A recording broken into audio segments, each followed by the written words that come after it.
The Islamic extremist insurgency in northeast Nigeria is a very, very dangerous, and very threatening crisis that needs more than $1 billion in aid in 2022 to assist those hit by the decade-long conflict, United Nations humanitarian chief Martin Griffiths said. Get the full experience. Choose your plan. In an interview with the Associated Press, Griffiths, head of the UN Office for the Coordination of Humanitarian Affairs, urged the world not to forget the continuing devastation caused by Boko Haram and its offshoot, the Islamic State West Africa province, together blamed for killing tens of thousands of residents and displacing millions. This is a very different kind of operation and very difficult also to deter, a grave and clear and present danger, obviously, to the people and a priority for the government, Griffiths said in Abuja, Nigeria's capital. The world needs to remember this is a tragedy that needs to be sorted out.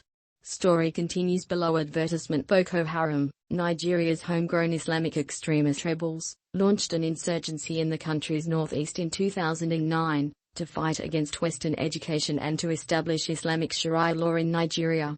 Their rebellion has spread over the years to the neighboring West African countries of Cameroon, Niger, and Chad.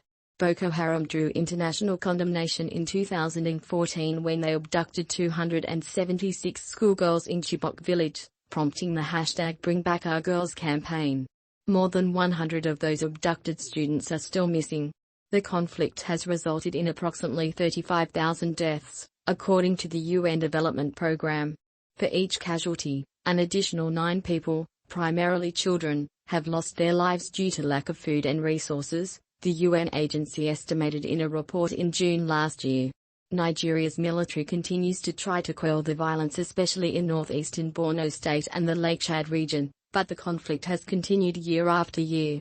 Story continues below. Advertisement. The faction allied with the Islamic State group this week released a video showing dozens of child fighters training in open fields and being taught in classrooms.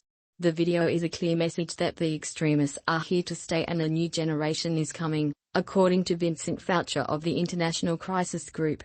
Nigeria's security forces have also beefed up their air capacity, which means it is difficult for the Islamic State offshoot to get away with the large attacks it carried out 2 or 3 years ago, Foucher added.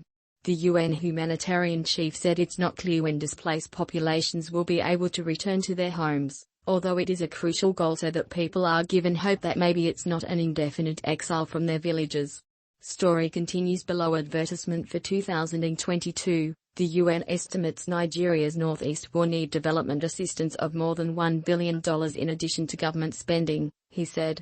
The funds are needed to provide food and health care to the millions of people displaced and to those who remain at their homes but are vulnerable to attacks. Nigerian officials understand this is not a quick fix, said Griffiths after meetings with government authorities. Beyond the northeast, the northwest and central parts of Nigeria are experiencing violent attacks carried out by armed groups who had traditionally worked as nomadic cattle herders and are caught up in a decades-long conflict with horse farming communities over access to water and grazing land. Nigeria's fight against extremists can't be won on the battlefield, said the UN official, who urged more community development efforts. You win civil wars in the minds of the people who live there, said Griffiths. If you don't have the communities on your side, it doesn't really matter how much else you've got on your side. You won't make peace.